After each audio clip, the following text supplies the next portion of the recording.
In California, there is a common belief that Mr. Reagan, who used to be governor of California, was the one who released all the mental health patients from institutions into the street and caused the chronic homelessness in California. In California, they are the ones who become homeless because of shortage of housing, because the rent is too high, uh, because of the downturn in the economy in the previous year. But before the existence of all these people, there was the chronic homelessness, the one who was released from um, mental institution. It is true that Mr. Reagan, when he was governor, was the one who signed the Act of Lanterman, Patrice, and Shaw, which forbid forcing people into mental health institutions against their will, except for a certain case. But that was an act that has the bipartisan support. Mr. Lanterman was a California assemblyman who was a Republican, but Mr. Patrice and Mr. Shaw was Democratic state senators, and the act was praised by the ACLU at that time. The release of those mental health patients did not begin with Mr. Reagan.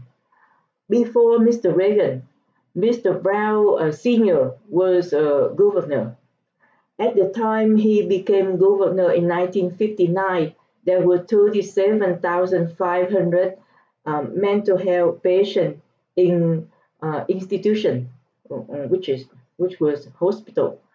By the time he left office and Mr. Reagan became governor, there was only 22,000 left. And Mr. Reagan, as well as Mr. Brown Jr., continued to release mental health patients from institution. They did that according to a policy by the federal government. At the federal level, there was a policy um, that was um, that exists because the politician listened to the advice of uh, mental health expert, the psychiatrist, the practitioner. They believe that in order to save money, because the keeping those patients in institution were very expensive and the cost was rising. So the mental health expert thought that release them into the community and then let their care be handled by the community health center will be a less expensive solution.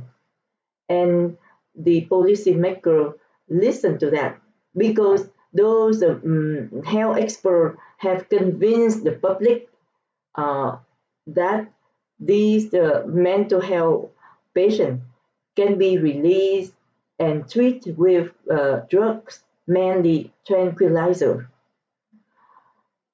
But the problem is that when these people was released into the community um, by themselves, uh, on their own, they do not go seek medical care.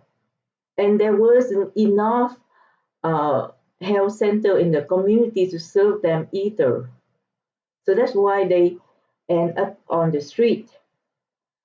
And when they commit crime and end up in court, then the court, instead of throwing them into jail, they throw them into those mental health institutions. So the remaining mental health institution or hospital in California, and I believe in other um, part of the country too, mainly keep these mental health patients who have commit crime or offense. Now there are mental health experts who think that we should reverse the policy and force these people back into mental health institutions so that we can take care of them. But I think that it is a very expensive solution and it's also politically incorrect. So I don't think it will be done in California or in other part of the country. But my point is that it wasn't Mr. Reagan who goes the chronic health, chronic homelessness in California. It wasn't Mr. Reagan on his own throwing those mental health people on the street, so they end up chronically homeless. We need a solution to this problem, and providing housing by itself is not enough. We need to give them uh, mental health care assistance on top of that. Thank you for listening.